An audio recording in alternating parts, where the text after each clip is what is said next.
Já parou para pensar por que certas histórias parecem se repetir na sua família, de geração em geração? Bom, hoje a gente vai mergulhar fundo nisso para tentar desvendar as leis invisíveis que, sem que a gente perceba, acabam moldando os nossos destinos. Sabe aquela sensação de que, sei lá, parece que os divórcios são uma constante na família? Ou que as dificuldades financeiras vêm de muito antes, como uma herança? A gente vai começar justamente por essa pergunta que eu acho que muita gente já se fez. Olha, essa citação aqui é muito forte, né? Ela mostra uma dinâmica que é desconcertante. Uma filha que, por um amor que é invisível, que é cego, acaba repetindo o divórcio da mãe. E não é por maldade, não é por rebeldia, é por lealdade. É quase como se ela dissesse lá no fundo da alma: mãe, eu sofro com você, para você não ficar sozinha nessa dor. Para a gente entender esse quebra-cabeça, vamos seguir um roteiro bem interessante, baseado no trabalho de Bert Hellinger. A gente começa olhando para os padrões invisíveis. Depois, a gente vai explorar essa ideia de uma alma coletiva que conecta todo mundo. Na sequência, vamos entender o que é o amor cego, como a ordem pode trazer paz e, no final, como a gente pode finalmente tomar o nosso próprio lugar. Ok, então, vamos começar pelo começo, né? O nosso primeiro ponto aqui. Esses padrões invisíveis, esses ecos do passado que ficam ressoando no presente. Pensa bem, fracassos financeiros que se repetem, relacionamentos que sempre acabam do mesmo jeito, certas doenças que aparecem do nada. Muitas vezes, isso não é azar, não é coincidência. São ecos de traumas, de histórias que não foram bem resolvidas lá com nossos avós, bisavós e que continuam a reverberar na nossa vida hoje. Mas como é que esses ecos viajam no tempo? Bom, a resposta para isso é uma das ideias mais incríveis do Hellinger, a existência de uma alma familiar coletiva. Hellinger chamou isso de campo espiritual.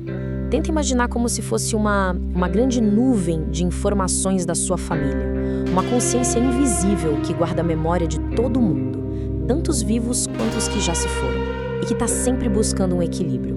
Nesse campo, ninguém é esquecido. E o mais impressionante é quem faz parte desse campo. Não são só nossos pais, nossos irmãos. Pensa nos parceiros que nossos avós tiveram antes, nos filhos que não nasceram e até em pessoas que foram prejudicadas pela família no passado. Todo mundo tem um lugar nessa nuvem familiar. Ok, então tá todo mundo conectado nesse campo. Mas qual é o motor? O que nos leva a repetir esses padrões? A chave desse mistério é uma força muito poderosa e muitas vezes destrutiva: o amor cego.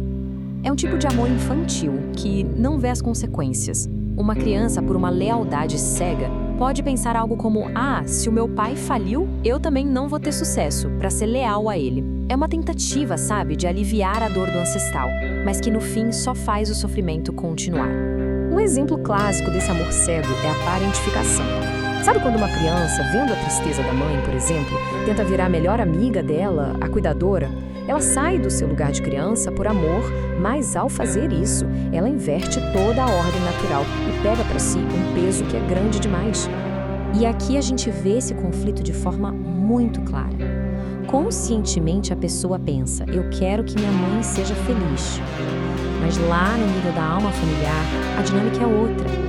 Eu sofro no seu lugar, mamãe. Ou então, eu vou fazer diferente do meu pai.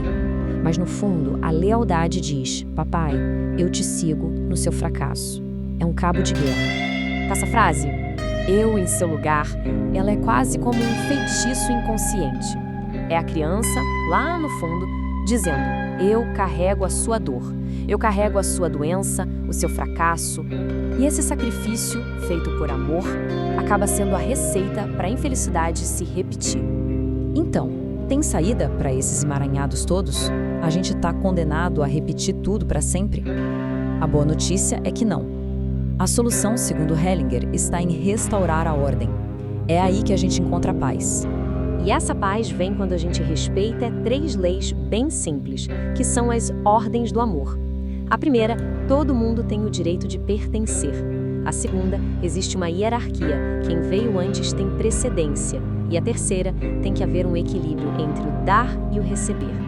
Pensa na vida como um rio. A água flui sempre dos mais velhos para os mais novos. Os pais dão e os filhos recebem. Quando um filho tenta nadar contra a correnteza, tentando cuidar dos pais, devolver o que recebeu, ele acaba interrompendo esse fluxo. E isso cria uma desordem que afeta todo o sistema.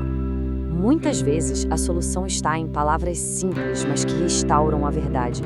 Dizer internamente para si mesmo: vocês são os grandes, eu sou o pequeno. Vocês dão, eu recebo. Isso é um ato muito poderoso. Liberta a criança desse fardo de ter que ser grande e a devolve para o seu verdadeiro lugar, onde ela pode simplesmente receber a vida. E quando essa ordem é restaurada, a gente finalmente chega ao passo final, que é o mais libertador de todos: tomar o nosso próprio lugar.